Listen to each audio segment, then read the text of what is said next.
talk a little bit more about the border, and then we'll move on to some other stuff here. The ProPublica piece that came out, and I'll tell you what's also disturbing about this. Now, apparently, the Customs Border Protection Service, and I'm not exactly sure if it's DHS or just the Inspector General for ICE or whomever it is, has started an investigation into this. But, man, their controls are pretty lax. You've got a 20,000 person force. You've got supervisors involved in this. There's a 20,000 person force. There are 9,500 people on the group. I guess it's conceivable there's only like a dozen actual border agents there, and the rest of them are just sort of civilians who just happen to stumble into the group, and it's been going on for since 2016, and nobody caught wind of this. I mean, I don't know how public this is, if you need to be invited to this group. It was a secret group, but I mean, 9,000 members. Start to lose some secrecy there. Yeah, one would imagine, unless you were all part of an organization or part of, like, you know, going to the same picnics, you know, unless you had a little more controls in real life. Now, I don't know. We don't know because obviously ProPublica didn't get access into it. But the idea that 3 years later, the agency is only starting an investigation only because ProPublica let them know about it, that indicates to me that there might be a problem in that. You know, this is not a group of 50 people out of a 20,000 person agency. We don't know how many of those 9,500 are part of the 20,000 that are there. But if there's a significant portion, if you have 5%, which would be 1,000 people, members of your agency in this group that is like, I assume it's not a star chamber situation. It's just a place where they go around and say like, hey, good thing that guy died. That's a real problem. So, in one exchange, according to ProPublica, group members responded with indifference and wisecracks to the post of a news story about a 16-year-old Guatemalan migrant who died in May while in custody at Border Patrol station in Texas. The group is called 1015. I'm 1015 and boasts 9,500 members from across the country. 1015 is Border Patrol code for aliens in custody. The group described itself in an online introduction as a forum for funny and serious discussion about work with the patrol. Quote, remember, you are never alone in this family.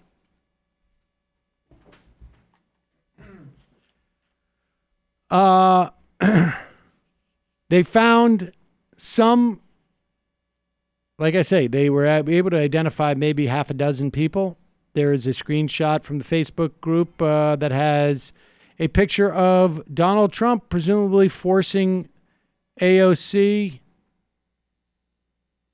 to service him with the text, that's right, bitches, the masses have spoken, and today, democracy won. I have returned to everyone who knows the real me and had my back. I say thank you to everyone else. This is what I have to say. So this is somebody who's, sounds like somebody got banned and maybe has returned to the group. I'm not quite sure. What it is? Yeah. You don't think that's somebody who had to testify anywhere, do you? I don't know. It sounds like something, though, right? It absolutely Today, does. democracy won. Maybe they were, I don't know, investigated for something. You'll recall, according to ProPublica, in 2018, federal investigators found a raft of disturbing and racist text messages sent by Border Patrol agents in southern Arizona after searching the phone of an agent charged with running down a Guatemalan migrant with an F-150 pickup truck. The texts, which were revealed in court file in federal court in Tucson, Arizona, describe migrants as gwats, wild-ass shitbags, beaners, and subhuman. Messages included repeated discussions about burning the migrants up. One member in this group, Facebook, encouraged Border Patrol agents to hurl a burrito at these bitches. Speaking of the Congressional Hispanic Caucus that was headed down for this tour that took place yesterday. Another by a guy who was apparently a patrol supervisor wrote, "Fuck the hose. There should be no photo ops for these scum buckets." Posted a third member. There was also a post including a photo illustration of Ocasio-Cortez engaged in oral sex at an immigrant detention center. The accompanying image reads, "Lucky illegal immigrant glory hole special starring AOC." All this stuff. And one saying that the floaters... This one's also with the picture of the 25-year-old man and his 23-month-old daughter dead, floating in the river.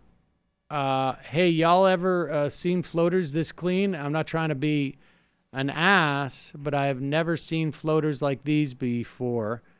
Could this be another edited photo? We've all seen the Dems and liberal parties do some pretty sick things. So this is the whole, I mean, from the grotesqueness and the misogyny to the conspiracy theory stuff. I mean, this to me like is where the whole conversation around like fascism actually needs to go, right? Like this stuff really matters. I mean, this is also parallel with the case of the Black Lives Matter activist who had spent time in prison in part due to law enforcement officers following up an Alex Jones segment. Yep. I mean, this is the intersection that is profoundly threatened.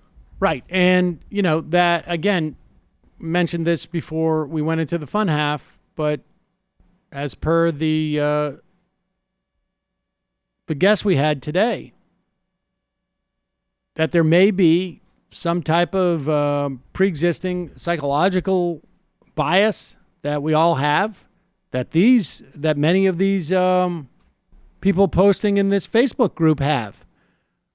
But when the president of the United States basically gives you a license to articulate this stuff, you start to articulate it. When others give you more encouragement, perhaps you run somebody over with your F-150 because you continually dehumanize these people. That's right. AOC went down there.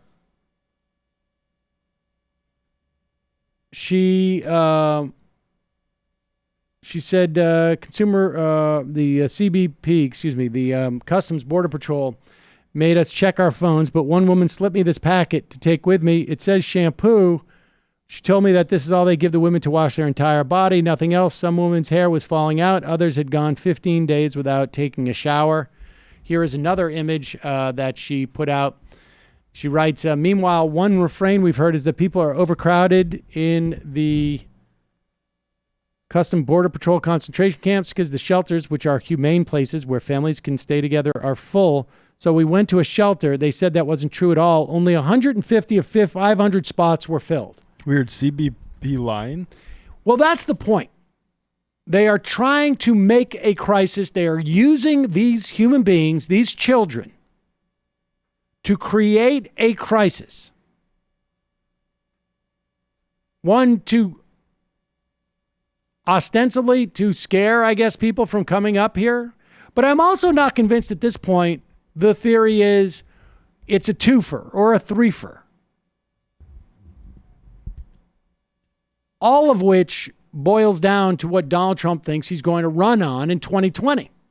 Because he ran on it in 2016, and it's the one thing that this administration, to the extent that they've had a coherent policy about anything, it has been to demonize immigrants. It's the one promise he's kept. It's the one promise he's kept. It's the one coherent sort of policy apparatus that they have had. It is It's the Maybe one it's coherent attributable thing to of him. Stephen Miller, but whatever it is, this is the one that the Laura Ingrams and the Tucker Carlsons and the Sean Hannity, they all agree on this. They can differ on whether we should attack Iran.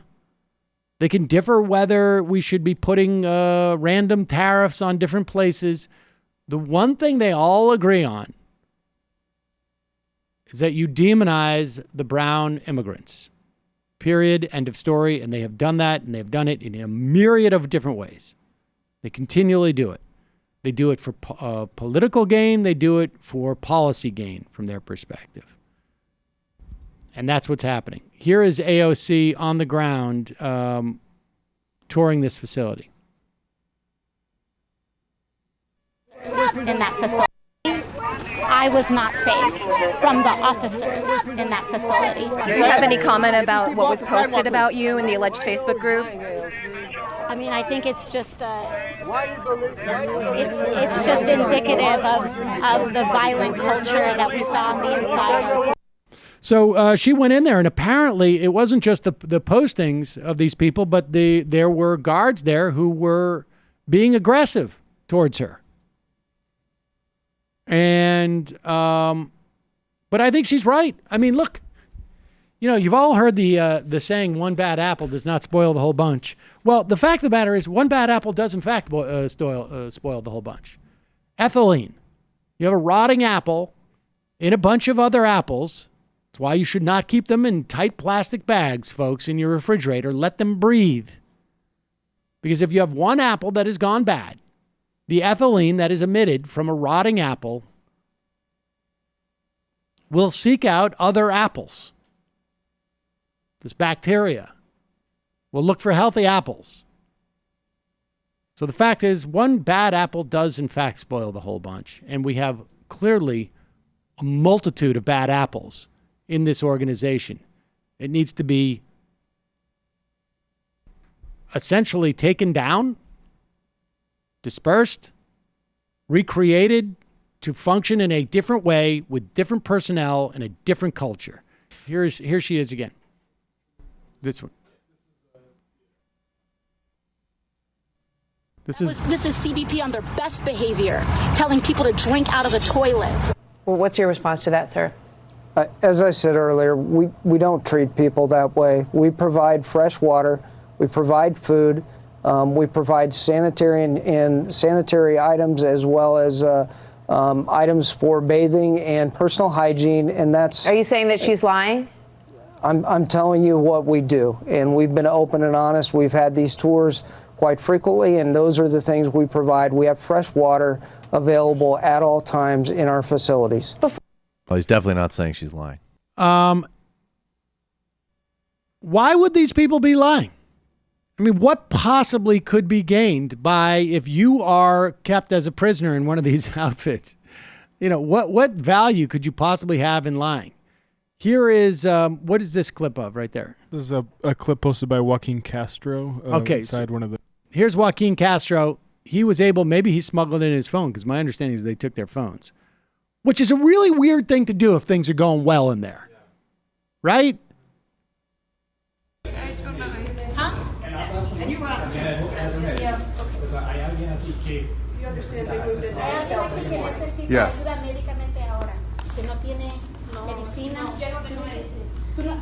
She doesn't have medicine. Just check first, man. 1 second ago, she got a dentist o'clock this morning over anti-seizure